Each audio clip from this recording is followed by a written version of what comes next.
Hey, everybody, and welcome to Well World Wednesday. This is a variety show with lots of fun and interesting topics, fun and interesting people like Larry here, who I'm going to introduce in just a minute. But first, if you're not familiar with Well World TV, we are the newest online health and wellness inspired television, non-traditional television network. So you can find us on all social platforms at Well World TV. And if you feel inside yourself that you have a message you want to share, you want to up level, you want to reach and inspire people, please reach out to me, Deborah K at wellworld.tv. I am waiting to hear from you so I can help share your brilliance. So I'm so excited to introduce you today to Larry Bradley. We have a little history together. I'll share with you in just a second. But Larry has spent over 40 years in the healthcare industry and held the highest level positions as CEOs, including the largest privately held healthcare company in the industry, insurance company. And so he has a lot of knowledge and information to share on the state of our nation's well-being, which is really what we're going to talk about today. And then some of the things that he's learned through his experience on how to be radically well. So welcome, Larry, to our show, and we really appreciate you being here. Thank you, Deborah. Great to be with you and see you again. Yeah. Thanks for having me. Yes, and just a little background. So Larry and I actually met at the Heroic Public Speaking Graduate School program. So he and I invested at a pretty good level and decided we wanted to up our game when it came to public speaking. And I don't know, did you go to one of the live weekend events before you signed up for the graduate school training? I did. I went in Philadelphia to the live 3 days and then went on to grad school. Yes. So I'll never forget because I had been speaking for years. I didn't realize how bad I was until actually I went into training, right? You don't know, you think you're great, and then you go to training, you realize how much work you have to do. But I'll never forget seeing Michael Port step on stage with speakers in what he called his master class. And a speaker would come up and start to do their presentation, and he literally would stop them, reposition them, tell them to word things differently, and you literally could watch them transform right in front of your eyes. And I saw him do that over and over again over the course of that weekend, and I said, I need to work with them. Him and his wife, Amy, have done a fantastic job.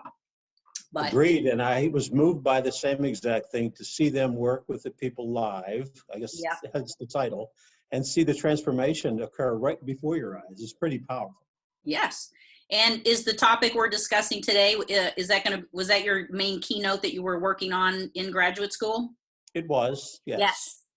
Yes. Perfect. All right. So you created a platform called Stack Your Own Deck. So why don't we start out with an understanding of what that is? Okay, so what Stack Your Own Deck is, in the Wild West, it referred to stacking the cards and you could get shot for cheating at poker. This Stack Your Deck is to cheat disease and illness. In other words, what I've learned in my experience in healthcare is we're getting sicker and sicker, younger and younger. And there are a lot of things that we can learn and implement that would stack the deck in our favor for our health and well-being, if you will. Simple things, scientifically proven, non-invasive, non-toxic, that would help us up our game in the wellness area and help, like, for example, with this coronavirus. A lot of people are vulnerable because of another pre-existing or multiple chronic illnesses that are all controllable, if not to the point of curing, but to symptom-free. And that's where I kind of went to work after what I'm seeing in healthcare. I want to teach people how to get well and stay well. Yes, and unfortunately, I think in for most people, because, I'm lazy, I'm like everybody else. I wait until my knees are down, my face is in the mud, and then I'm like, oh, okay, maybe I'll do something to take care of myself. But really, I have learned what you want to teach is really it's about prevention and stacking the deck so that you have a good hand and you have a good play and you have a good game, because it is really about taking care of yourself before things like pandemics hit, and then you have the reserve to really carry yourself through. So having been in the healthcare industry for so long, what are some of the things that you think are causing us to really not be well as a society? In a word, stress. Mm, Our own, listen, America's spending 2 to 3 times more than any other nation on earth on healthcare. We're taking more prescription medication than the rest of the world combined. In fact, 2 years ago, we had more than one script for every man, woman, and child every month in America. Yet, our Surgeon General says this may be the sickest generation to have ever lived. mm, We may be facing our children being the first generation to live sicker and die sooner than their parents. mm. What I see is our system, because I live it every day, we treat symptoms. We don't go after curative. We don't go after cause. We go after symptoms. And I think that's the traditional med school model, largely governed by pharma. Right. So what I said is, and the premise of this work is, we don't have enough money to throw at this problem. And that's what we're doing. We're paying the price big time, but we're getting sicker and sicker, quicker and younger. So if you trend that out, there's no end in sight. It's just getting worse. And now throw in a pandemic and look what's going on. I believe in the premise of this work is the answer is here in us. We need a wellness revolution, and we all have to participate by getting well, doing things to get ourselves and keep ourselves well. Yes. And one of my personal aha moments, because I think a lot of people just don't really know. They do what they've always done. They do what their parents did. They get sick, they go to the doctor, they get a pill, and they march to the pharmacy. And I was in a situation where I had which I'm sure you have as CEO of companies and turning around companies, I had a lot of stress in my life. And I started to notice things that you probably see claims on all the time, which is high cholesterol, chronic heartburn all the time. I couldn't sleep. My cortisol levels were elevated. I had gained weight because I wasn't exercising, and I was working 10 to 12 hours a day. I was a single parent, and I literally face planted in the doctor's office. Like, I'm probably your typical client. Mm-hmm. And from that experience, I met with the doctor. He listened to what I said, and he literally just started writing in a notepad. And I was like, what is he writing? And by the time I was done, he handed me 5 prescriptions, and I felt like I'd been punched. And I'm a little atypical because I didn't take my 5 prescriptions and march to the pharmacy. I actually handed them back to him and said, I don't think that's really going to change all these decisions I'm making that are, these are lifestyle challenges. These aren't prescription challenges. And I handed them back. And, I always tell that story because there's a seed of that in why we're even having this conversation. And I created this platform called Well World TV because I felt people needed to learn more about natural solutions and all sorts of solutions to experience wellness.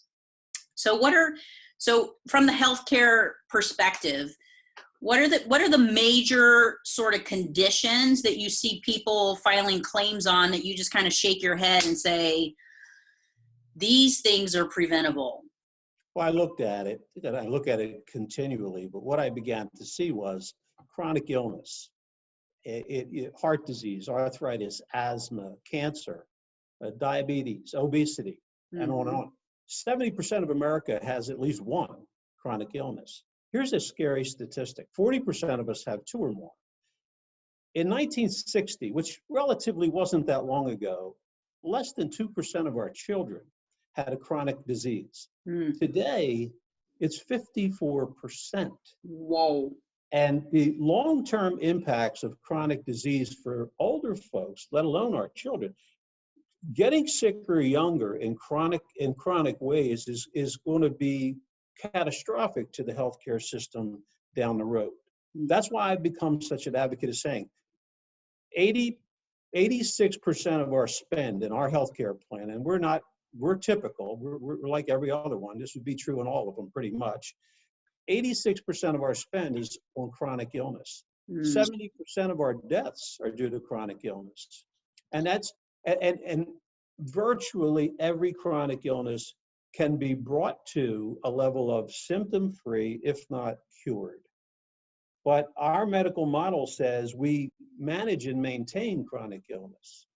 Right. And that's what doctors are trained to do, right? They're trained to diagnose, gauge symptoms, run tests, and prescribe pharmaceuticals. Right, or surgery. Like your story, you walked in and were handed 5 scripts, and your issue was probably 99% lifestyle with the stress that you're in. And the way that works is, and I think it's important for people to understand this, back in prehistoric times when a lion was chasing us to make us dinner, that was a stressful moment. We go into fight or flight to save our lives. And if we're not eaten by the lion, we return to normal. Acute stress, like exercise, it's good for us. But when we have stress that has to do with money, our health, our Yes. family, our parents, our kids, ourselves, our job, a nasty boss, or traffic jams, delayed, canceled flights, this is chronic. And what it does is it raises the inflammation level inside the body, the cortisol and epinephrine, norepinephrine, and that being a constant in us is literally a pathway, the easiest pathway to illness. In fact, CDC says the #1 delivery system for disease in America today is stress, chronic stress. And we're all under it. Yes, especially, obviously we're in a situational stress-inducing environment right now. And I was thinking about this the other day.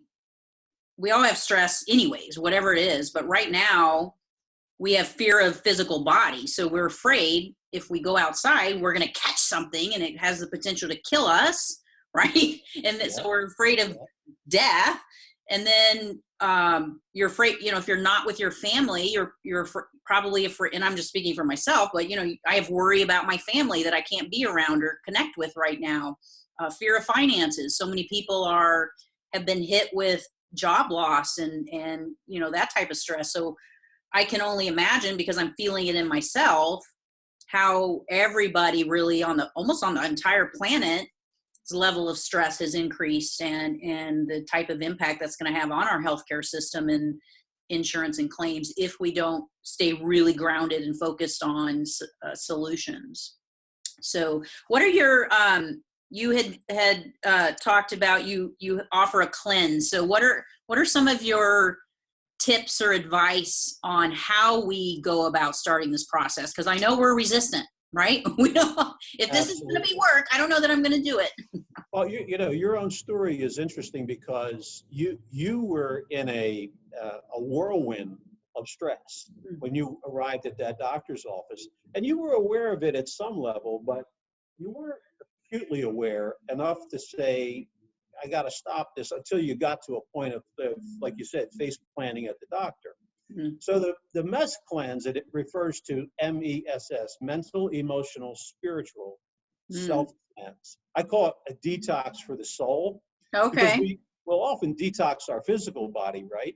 But the stress that we talk about, that is the precursor to just about every disease, is with us mainly because our lack of awareness of our day-to-day activity with respect to people and circumstance, which are the things that we tend to think give us stress. We actually give ourselves stress, right? Because we might say, he stresses me out, or this traffic jams. It's really not that external.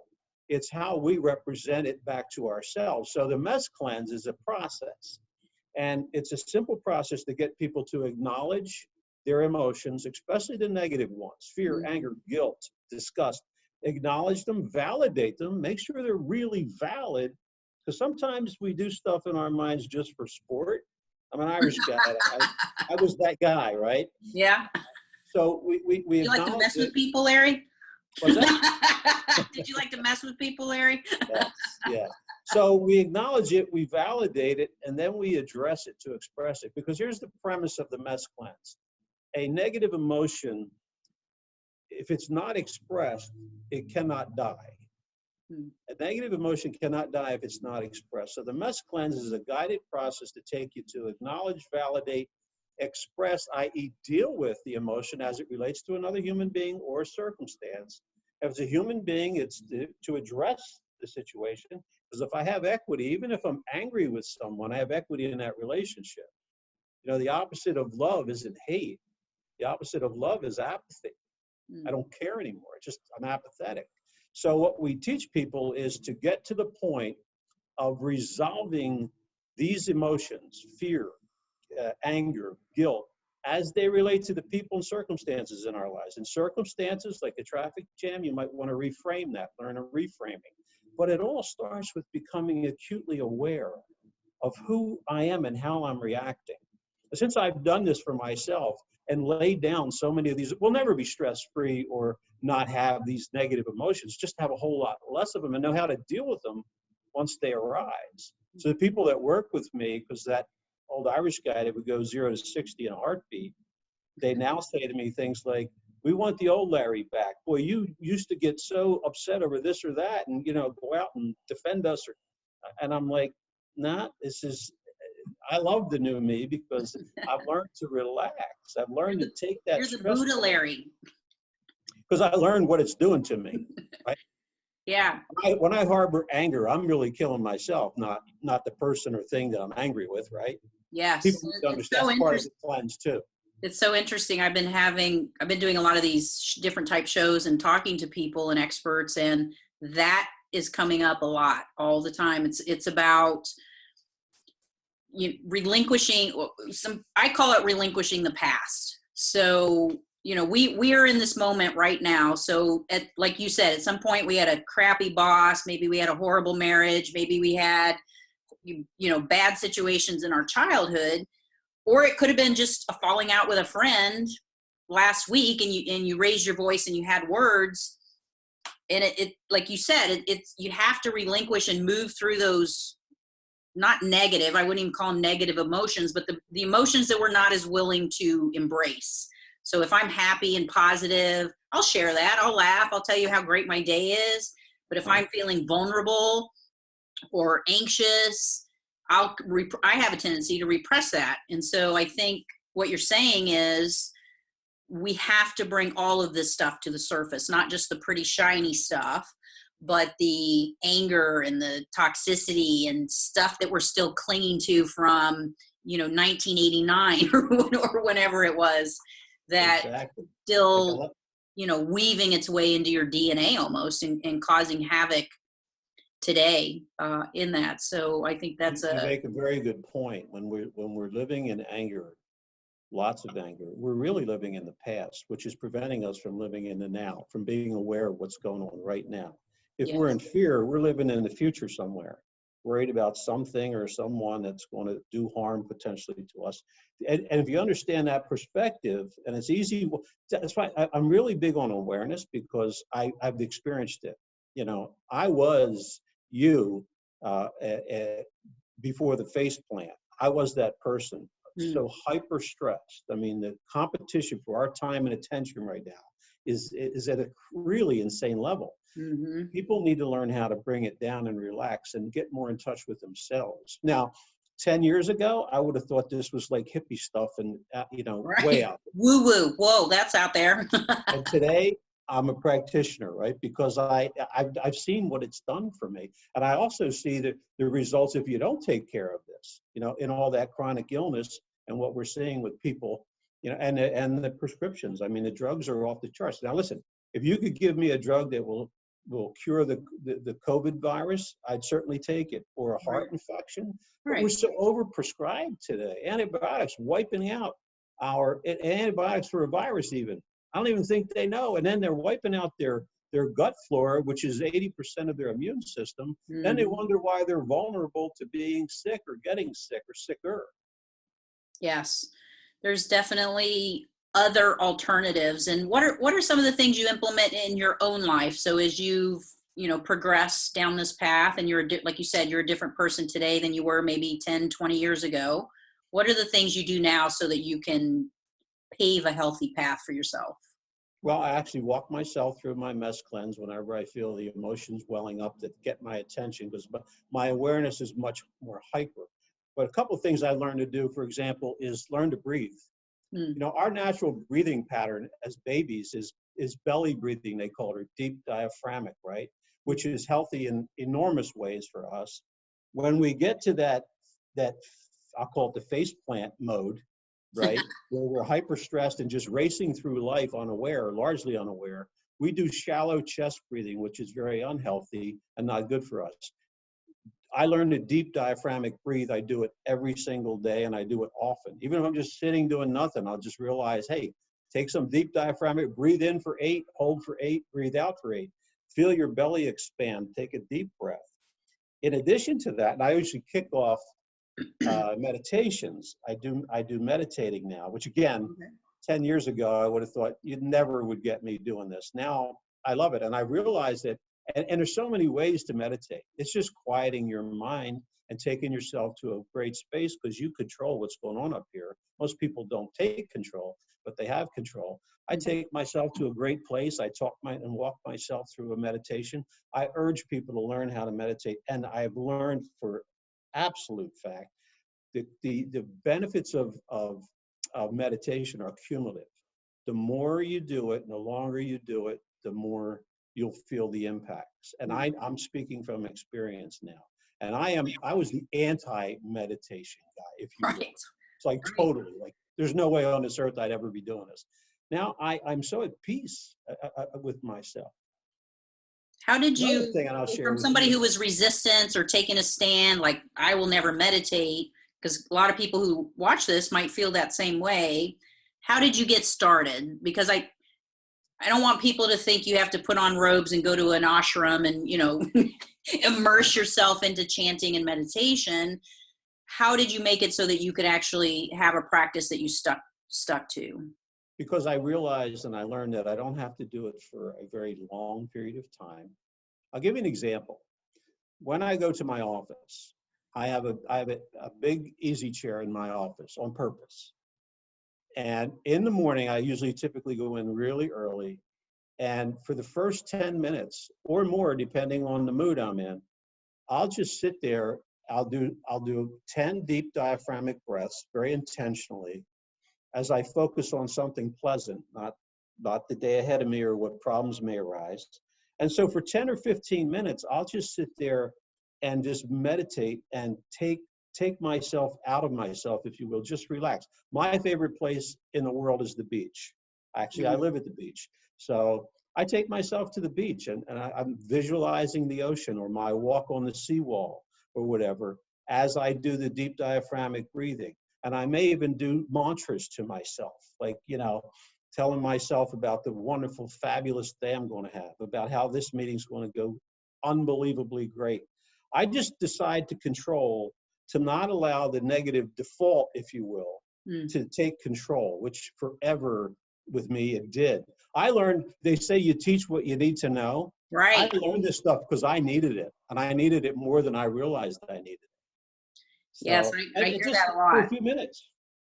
Yeah, I hear that a lot, that often we're led to teach most what we need to learn, which Yes. Which is great because you're learning as you're teaching, right? Yeah. So what would you say your top tips would be to help somebody bolster their immune system? Okay. So as I said earlier, with this COVID virus, what's really made a lot of folks vulnerable is that they're already sick with some chronic illness. Mm-hmm. Nothing heals anything like a intact, fully functioning immune system. And that's what I'm hyper about in this whole Stack Your Own Deck program. So I'll give you a quick analogy and a tip. It's called rebounding. It's a baby trampoline. It's about 4 foot wide. It sits about 6 inches off the floor. I call it a baby trampoline. They're actually called rebounders. Yep, I know what you're saying. In our bodies, one of the biggest helps, if you will, assist to our immune function is our lymphatic system. It's the garbage disposal system of the body. So you have a circulatory system of blood, right, that feeds oxygen to the cells, and it has a pump, the heart, that pushes it through the body. Well, the lymphatic system, you have 3 to 4 times more lymph fluid in your body, in your lymph nodes, in certain glands, and there are tubes throughout your body, or vessels throughout your body, but there's no pump to move it. So an excellent way to activate the trash disposal lymph system of our body is to get on a rebounder, and you don't even have to jump off the surface. You just bounce on the surface. And what that does is it creates G-forces on your body, the gravitational forces, which forces the lymph fluid to start to move throughout the body to activate it. So, by the way, deep diaphragmatic breathing also activates the lymph system. Okay. Rebounding for sure. Yeah. And you could get a rebounder for less than $50, online. Let it go app. And by the way, it's actually been rated and tested to be better. The benefits are enormous health-wise, but rated to be better and more effective than actual running or jogging. And I'm a big-time runner too, so I rebound every day. For 15, 20 minutes, or is it even? Well, again, I have a rebounder at home. I have a rebounder in my office. Sometimes I'll put the headset on the phone. I know I've got several calls to do. I could be on there for half an hour. Hi, this is Larry. How are you today? It's not a problem, but you think so, right? But no, I think rebounding is an excellent idea. A little known, I believe, from my circles that I travel and talk to people about it. But then they hear it and say, well, why wouldn't I try that? Because that lymphatic system needs body movement to get it activated. And we'd be in big trouble if it's not. See, because what we're doing there is we're detoxing the body by forcing that lymph system to do its job more fully and disposing of the toxins that live inside of us. Yeah. Including, by the way, cancer cells. Well, I like your thought for the rebounder because it's almost portable. I know exactly what you're talking about, and it's not a huge piece of exercise equipment that it ends up being a coat rack because nobody uses it. So you can actually take your rebounder and lean it up against the wall, move it out of the way, put it in a closet, and just pull it out when you need it. So absolutely. I love simple tips for people. I think that's a really good one. So definitely meditation, reducing stress, rebounding, and what are some other quick sort of insights that you do or you encourage people to do? I do, and most of the stuff in Stack Your Deck is free and easy or very inexpensive. It's not about the money, if you will.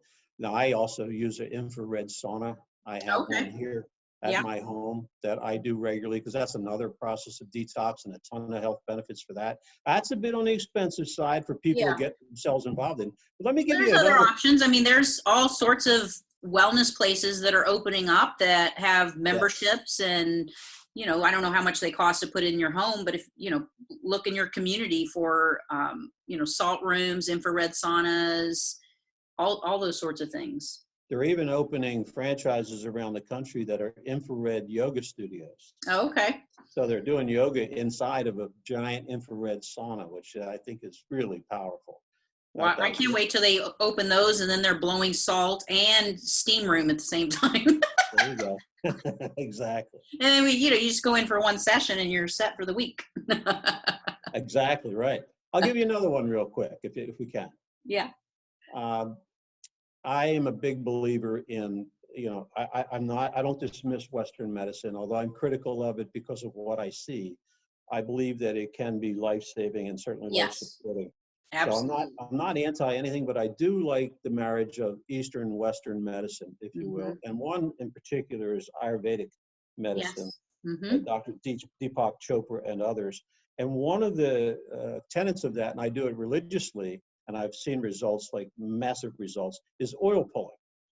Oh, I've heard of that. With coconut, you use coconut oil? Coconut or sesame seed. Okay. Eastern Indians, when they did it, it's a 5,000-year-old science, Ayurvedic medicine. But oil pulling, I do it with coconut because it's a lot more pleasant. I just take a teaspoon of coconut oil first thing in the morning before I drink or touch anything. Okay. I just put it in my mouth and swish it around. It'll liquefy pretty quickly because of your body temperature. You swish it around your mouth for about 10, 15, 20 minutes. Start slowly. Do not spit it out into a sink. It'll clog it. You got to put it in a trash can. Good tip.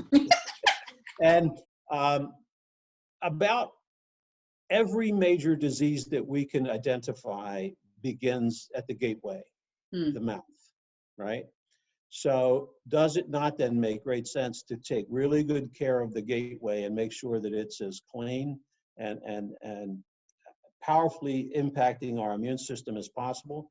And I'll tell you also from a dental perspective, when I go to the dentist, they're constantly trying to, they treat my plan, not my mouth. They'll want to do x-rays, as often as the plan will pay. That we call it treating the plan, not the person. Right. But I resist that a lot because of the radiation. I'll do it, periodically, but they'll clean my teeth. The dentist will look at my teeth, and the last several visits I've had, they said, whatever you're doing, keep it up because your Nice. oral health is amazing. The hygienist said it's not difficult to clean your teeth, and I know why. I'm not saying why, but I know why, because I do this regularly. I'm stacking the deck, right? Right? To do You're everything stacking I the deck. can to make this. Here's the goal of Stack Your Deck. We want to make ourselves the most unwelcome host on earth to any disease state. Mm. So by stacking the deck, and there's tons of things that we could do, stack that deck to make sure that we are as, I don't want to say bulletproof as possible, but our immune system is functioning very highly. Yes, So as optimally as it can be, absolutely.